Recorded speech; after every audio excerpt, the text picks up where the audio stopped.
Hi everyone! Okay, I'm back with another video. I'm going to try and keep it real brief this time just because I'm not feeling particularly good today, like the flu or something, whatever. Before I get into everything, I'll mention right now, follow, like, comment, subscribe if you like the content and want to see more. And not just these, but like a bunch of other videos I'm expanding into, like comedy based and stuff. In fact, do you know, people with ADHD tend to be quite innately funny and humorous. I'm not sure why, but I haven't looked into it too much. But as I was just like brushing up on like some research to do with ADHD, just to clear things in my head, that one popped up, and I do remember hearing it a while ago. So from a doctor when they were just trying to like emphasize strengths and advantages to me. So I may make a video based on that because that is a great fact right there, and if it's true, great, because I think I'm pretty funny, maybe. Anyway, so I don't know, my brothers are right. So at the end of last episode, I said episode again. At the end of the last video, I said I would talk about dopamine levels. Now, I'm not great with scientific jargon when I'm trying to convey it in one go, hence why this is actually like the third take I've done of this video. But I think I got it now, so let's go. So just in case you don't know what dopamine is or why it's relevant to ADHD, talking about ADHD, I'll explain right now. So dopamine is a neurotransmitter in the brain that essentially helps with regulating mood, focus, and behavior in a person.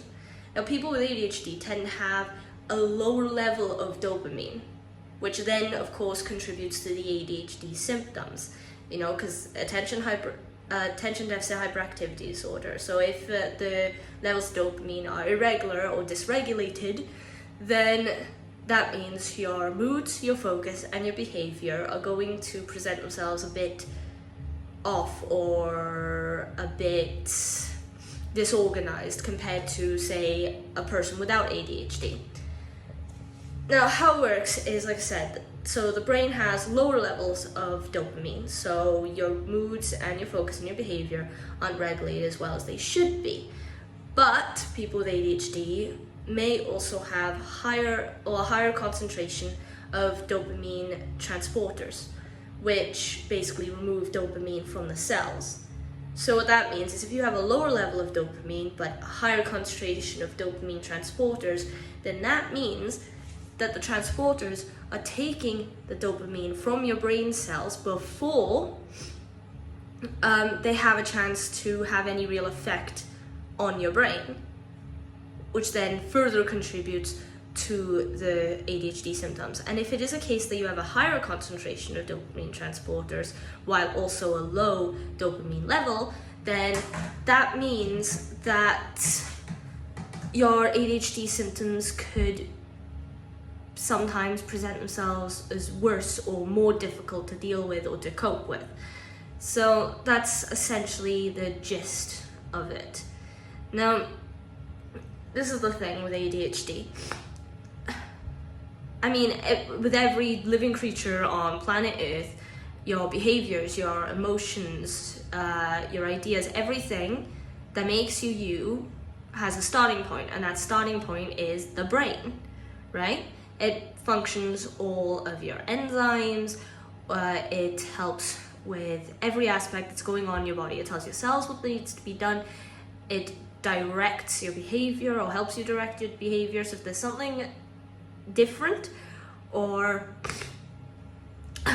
irregular up there, then it's going to affect you in your daily life. So people with ADHD, that's what's happening. Now, as with a lot of aspects of ADHD and autism, there's still a ton of research that doctors and scientists need to do to really get to the bottom of everything if they want to understand it completely on like a molecular or genetic level, wholly and perfectly. Because though it's got more awareness and it's better studied, that doesn't mean that it's still perfectly known, and understood. So Yeah, so this is just one aspect though that may contribute and may happen in the brain for a person with ADHD. Now I just thought that was a good thing to mention, to talk about in reference to causes of ADHD, and I have said in the video, I want to emphasize, and I'm going to keep this up, yeah, ADHD is a disorder from birth, not something that happens to you after birth, so in your childhood, for example. It does not happen then, and it does not come about because of environmental situations. It happens, it becomes a part of you before you were born, and then you carry it out through life. So, there we are, that's dopamine. Now, I hope I explained that clearly. If I didn't, because to me it sounded clear, but it might sound different to you. If I didn't, please put in the comments, say so, and I'll do another video based on it. But otherwise, I think the next video, I'll look into another aspect of ADHD. We'll move on from causes into something else. So if you're interested for that, please come back and I'll see you then. And now I need to go sleep because my head is really, really fuzzy. See you.